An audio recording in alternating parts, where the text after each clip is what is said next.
You sometimes want to use some more specialized MIDI controllers for Connect Through MIDI.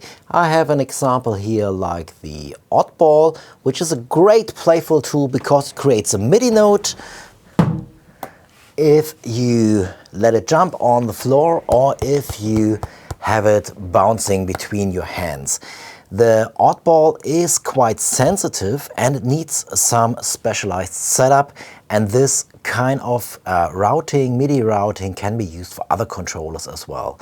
So let us do this via the Oddball, and let me show you how you can set this up. So first of all, in Connect Through MIDI, you want to create a new MIDI track because we need to alter the MIDI. We want to set a threshold that it's not sending too many MIDI notes and only sending some when the MIDI notes are over a certain threshold of velocity. So in Connect Through MIDI, we create a new MIDI track. We can do this via Command Shift T or via right click, insert MIDI track. So now we want to name this. Let's name this Oddball with Thresh maybe, so we know this is the different MIDI input than the Oddball itself. So now we want to open up the in and output routing, and we can click down below here to open up this window, or via Option Command I we can open this, and here we want to select the Oddball as an input now. I'm not explaining how to set this up. Generally, the Oddball to your computer, this is for a different video I might make in the future for the Oddball itself. So now, if we have selected the Oddball here, we want to set the MIDI monitor, to in. And you can see there are already a lot of notes and MIDI messages already coming through via the indicator here.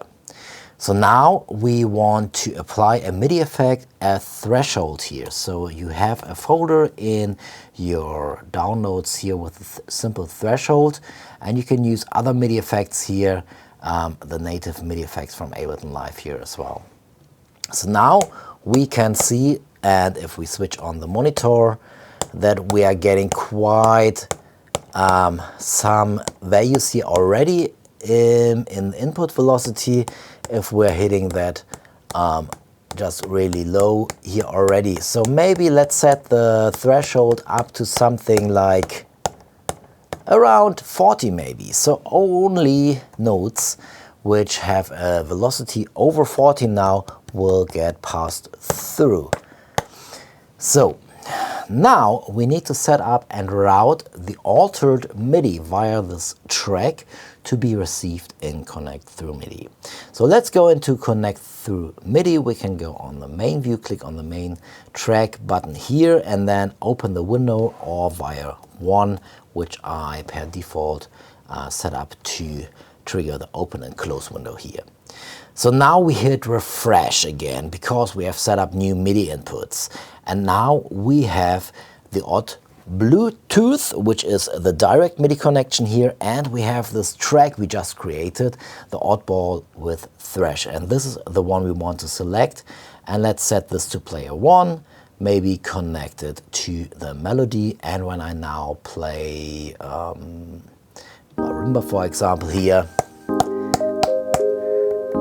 you can see and you can hear that only if I go over a certain threshold, the Oddball is now producing MIDI, which is MIDI note, which is being passed through over the threshold of this track we set up.